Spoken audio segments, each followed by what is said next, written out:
I'm Mark, 39, and I'm in a situation that I never thought I'd find myself in.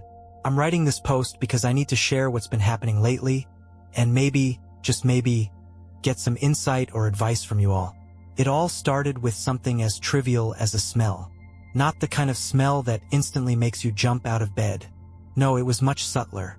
I first noticed it on Sarah's clothes, an unfamiliar scent that wasn't her usual perfume.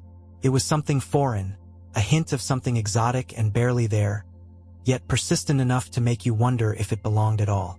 I catch it sometimes in our car or even on our bed linen. At first, I brushed it off as a new cologne or perhaps a change in laundry detergent. But deep down, I couldn't shake the feeling that something was off. Sarah, who has always been warm and affectionate, began to behave in ways I never expected. One day she'd be all smiles and hugs, and the next, she'd be distant, almost cold. It was as if she was wearing a mask that changed with her mood. Lately, she'd started staying late at work or out with friends. And each time, I'd find myself left alone at home, my mind swirling with questions I wasn't brave enough to ask right away. The biggest red flag came with her phone. Sarah used to leave it on the table, open and accessible, as if she had nothing to hide. But recently, it's been a different story. Now, her phone is like a sealed vault, always with her, screen turned down, sound off, and access completely blocked. It's as if she's guarding a secret, and I'm left here feeling increasingly excluded from her life. I'm not one to jump to conclusions, and I've always trusted Sarah completely. But the combination of that inexplicable scent, her erratic behavior, and the guarded phone has started to make me wonder if there's more to this than meets the eye. I'm trying to piece together if it's all just a coincidence, or if there's a deeper issue brewing. So here I am, laying it all out for you. Have any of you experienced something similar? How do you confront these suspicions without letting everything fall apart? I'm caught between wanting to believe the best about my wife and fearing that I'm witnessing the early stages of a betrayal. Any advice, similar experiences, or even just a listening ear would mean a lot right now. Thanks for reading, and I look forward to hearing your thoughts. I'm writing this update with a heavy heart and a storm of emotions. I couldn't shake the growing suspicion about Sarah, so one evening, when she told me she was heading out to a restaurant with her friends, I made the decision to follow her. I told myself it wasn't about invading her privacy. It was about protecting our relationship, about finding out the truth that was slowly suffocating me. I kept my distance, parked my car a few blocks behind, and watched as she drove off. The night was cool, and the streets were dimly lit as I followed her through winding roads. But something didn't add up. Instead of turning into a bustling restaurant district, she headed towards a roadside motel.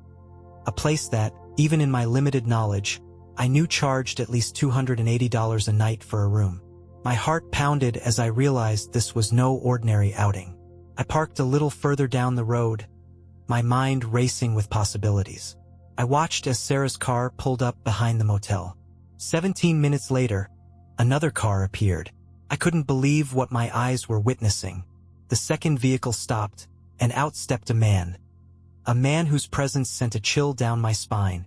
I watched, frozen, as he approached Sarah, and they immediately locked into a passionate embrace. Their kiss was deep, desperate almost, a stark contrast to the warm affection I'd seen in our home for the past 6 months. The way he held her, the intensity in their kiss. It was as if he was reclaiming something that I'd lost, something that we had been missing for half a year. They didn't exchange words. The moment was charged with a raw intimacy that I wasn't meant to see. With each passing second, the evidence of betrayal became clearer. They hurried towards the motel room, leaving me in the shadows, clutching onto a bitter mix of shock and despair. In that moment, I felt like I was watching a scene from a movie, but it was all too real, too painful. The betrayal wasn't just about a single act. It was the culmination of countless small signs that I had tried to ignore. My mind whirled with questions. Who was this man? How long had this been happening?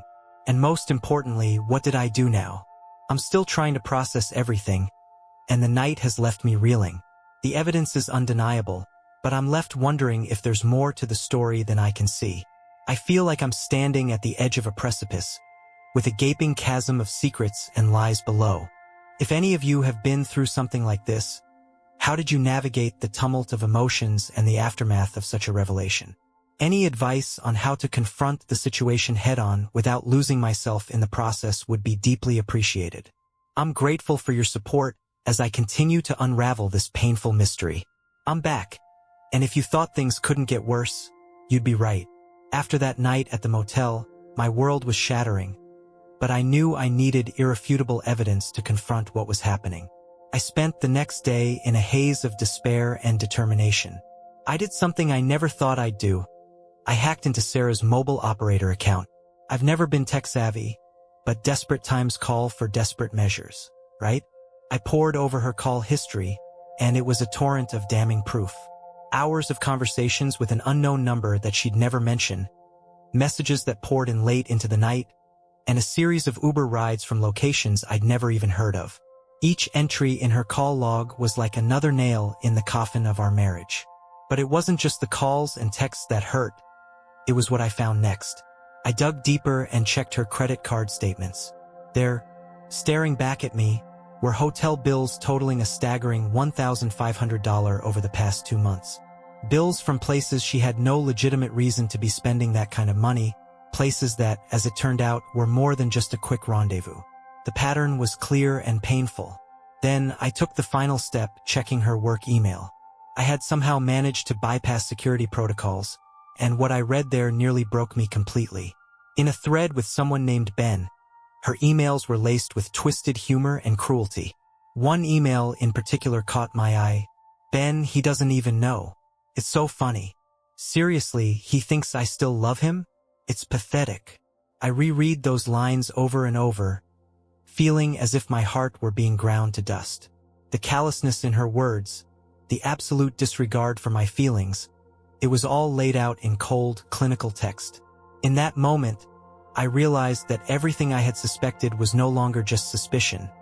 It was undeniable. I was not just a bystander in this slow-motion tragedy. I was the victim of a meticulously hidden betrayal. Every piece of evidence felt like a betrayal on its own. The calls, the texts, the rides, the extravagant hotel bills, and finally the merciless emails.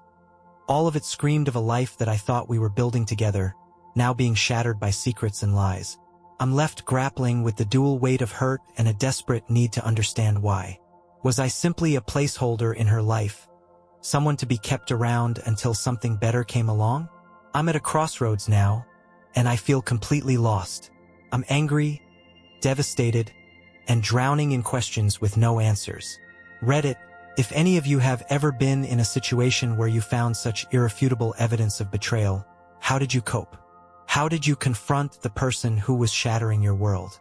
I'm not sure if I'm even capable of confronting her yet, but I know I can't just keep living in this lie. Thanks for reading, and I'm grateful for any advice or insights you can offer during this incredibly painful time. This past month has been a blur of calculated moves and mounting dread. Even as my world crumbled inside, I knew I had to keep my cards close to my chest. Instead of confronting Sarah immediately, I decided to play a dangerous game of trust, one that I hoped might reveal more than it concealed. Every day, I masked the storm raging within. I became extra gentle, showering her with attention and expensive gifts, almost as if I was trying to recreate the warmth we once shared. But behind my smiles and thoughtful gestures, I was orchestrating a plan. I hired a private investigator, yes, for $6,000, and let him do what I couldn't: gather concrete proof of her betrayal. For 20 long days, I sat on tenterhooks waiting for the results. And then, the evidence started rolling in like a dam breaking. The PI captured a series of damning photos of Sarah with her lover in a hotel room, a room that screamed of passion and deceit. There were recordings of their secretive phone conversations, the kind of intimate, hushed tones that had no place in a loving marriage. Even more, I obtained surveillance videos of them dining together in restaurants I'd never even heard of before. Each piece of evidence was like another cut, a vivid reminder of how deeply my trust had been violated. With everything laid out, there was no room for denial. The next scheduled family counseling session, mandated by the court as a precursor to our impending divorce, became the stage for my final move. I walked into that session with my heart pounding and every shred of proof in my mind, ready to shatter the last semblance of pretense. I revealed everything. The masks came off, and in that room, with our family's future hanging in the balance, I laid bare the truth of her double life. It was one of the hardest moments of my life, an ultimate confrontation with a betrayal that cut deeper than I ever imagined. But at least now there were no more secrets, no more lies. I was left wondering if facing the truth was the first step toward healing, or just the start of an even more painful unraveling. I never imagined that a simple session meant to salvage what was left of our broken marriage would become the moment of ultimate reckoning. But as I sat there in the sterile, somber room of our marital therapy session, I knew I had to confront Sarah once and for all, even if it meant shattering the last remnants of the life we once shared. I had prepared for this day for weeks. Every sleepless night, every tear-stained pillow, every moment of doubt had led me here, to this point where I had to expose the truth. I carried with me a red folder, an unassuming object that, in that moment, symbolized every secret, every betrayal, every lie that had poisoned our union.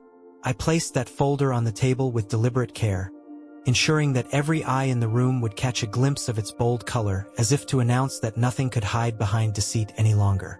Inside that folder were the irrefutable pieces of evidence that had unraveled our life together. Photographs of Sarah with her lover, candid shots capturing moments of intimacy in hotels that charged exorbitant rates, printouts of endless correspondence filled with flirtatious texts, detailed hotel statements, and call records that painted a damning picture of late-night rendezvous.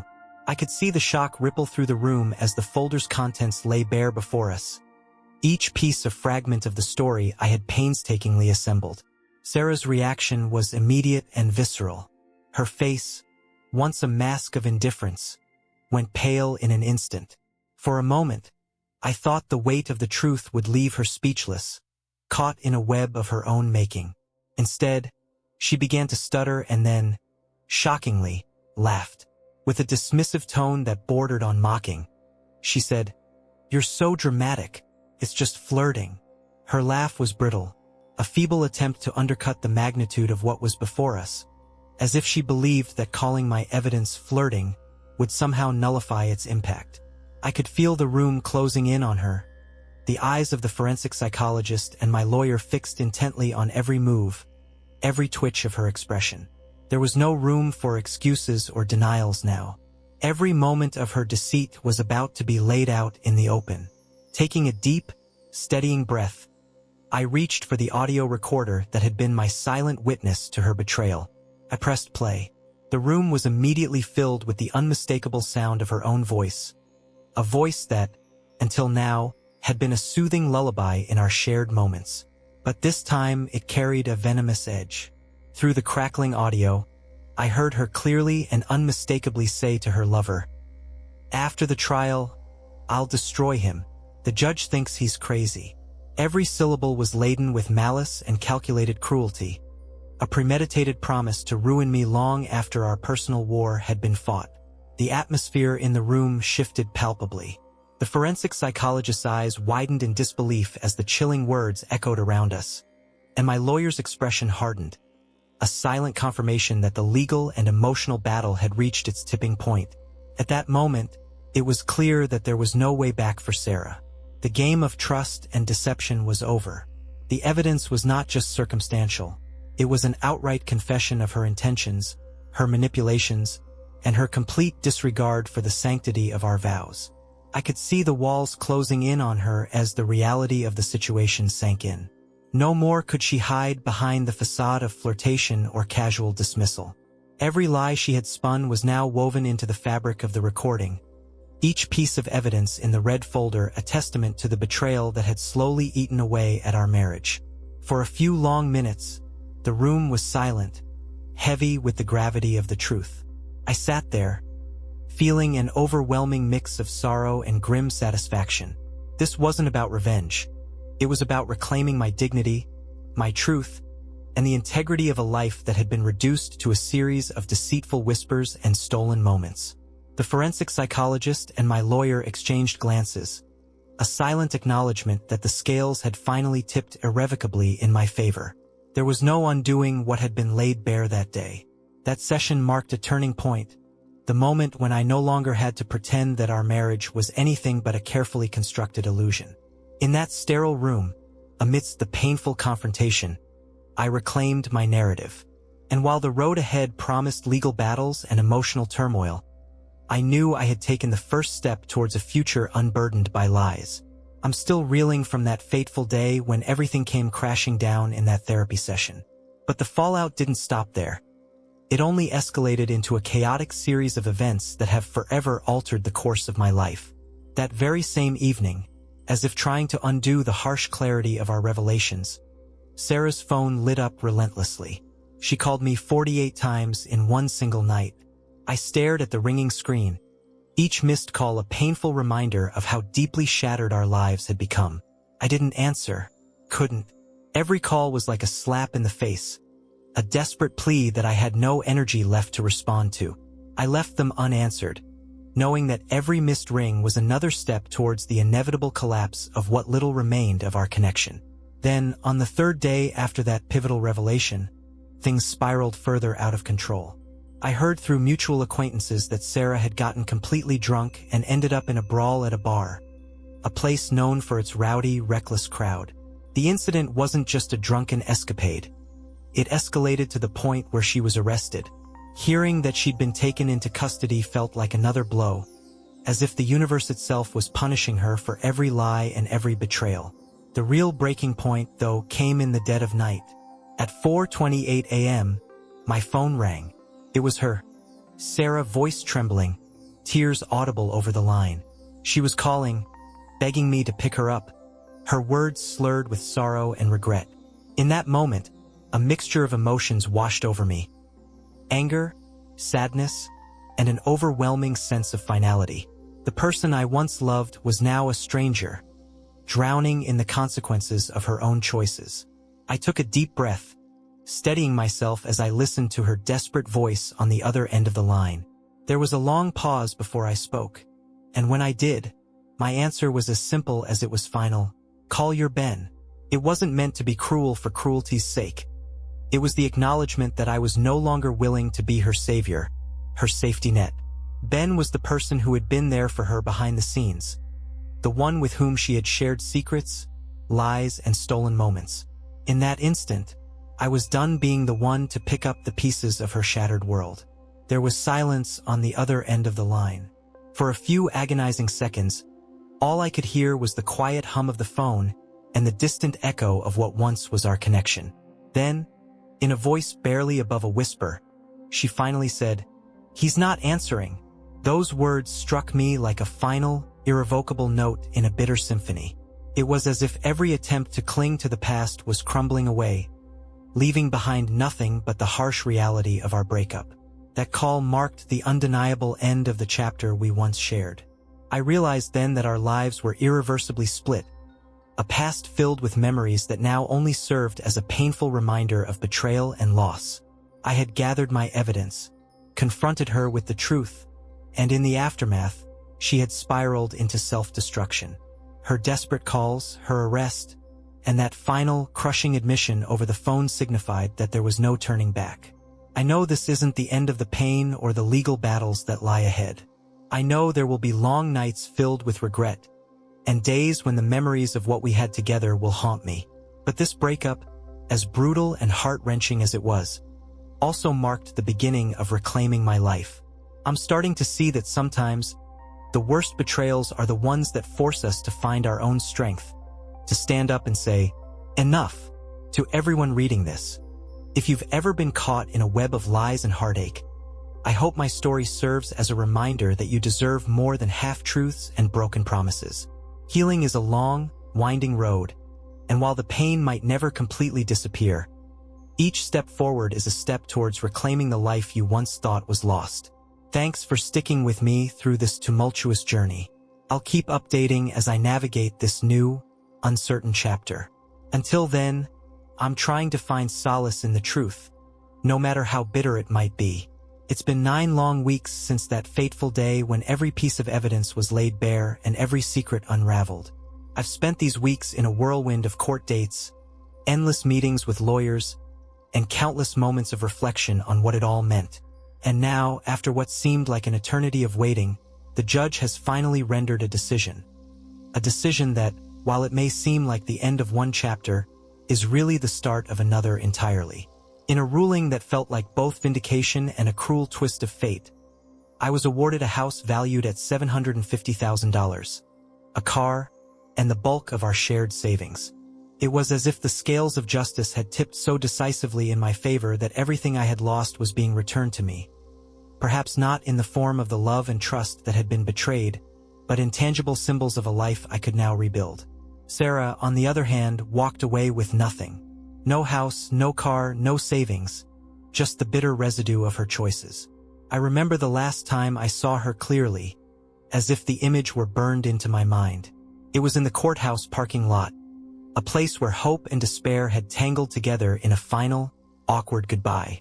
Sarah stood there, and despite everything, I couldn't ignore the fatigue in her eyes.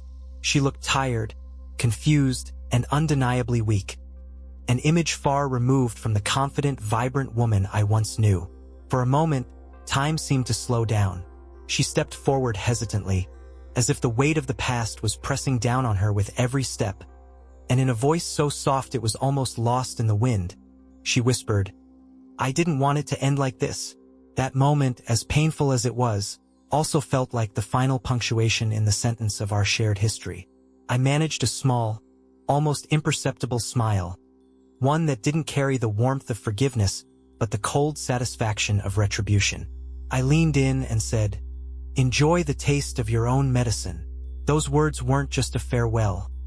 They were a declaration that I was reclaiming my dignity, my future, and most importantly, the power that had been so carelessly stripped away from me.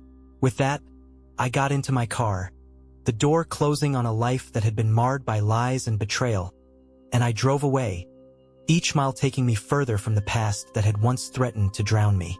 But the story didn't end there. In the aftermath of the ruling, I couldn't shake the feeling that the consequences of these revelations were far from over. As I sat in the quiet of my new home, trying to piece together a future out of the shards of what used to be our life together, I found myself reaching for the phone with one final, unexpected move. I called Ben's wife. Yes, the very woman who had shared in Sarah's secret world. A world where betrayal was packaged with flirtation and deceit. Our conversation was terse at first, laced with the kind of bitter irony that only those who have been hurt can truly appreciate. To my surprise, she didn't sound the least bit apologetic. Instead, her voice was a mixture of resignation and raw pain as she revealed that she, too, had reached a breaking point. The events of the past weeks, the web of lies and the betrayal that had ruined so many lives, had forced her hand as well. She informed me that she had filed for divorce. In that moment, it was as if the ripple effects of our courtroom battle had spread far wider than I'd ever imagined. It wasn't just our relationship that had crumbled under the weight of deceit. It was the entire network of connections that had been built on lies and half-truths. Reflecting on all of this now, I can't help but feel a complex mix of emotions. There's relief. Finally, the truth has been laid bare, and those who thrived on deception are now forced to confront the consequences of their actions. There's sadness, too, for the remnants of what once was, for the dreams and promises that have been irrevocably shattered. And amidst it all, there's a hard-won sense of empowerment. I've learned that sometimes, the only way to rebuild your life is to let go of the past completely, to watch as the lies of others crumble under the weight of truth and justice. The journey ahead is still uncertain, and I know that healing will be a slow, arduous process. But for the first time in a long while, I feel like I'm finally steering my own destiny, no longer at the mercy of someone else's betrayals.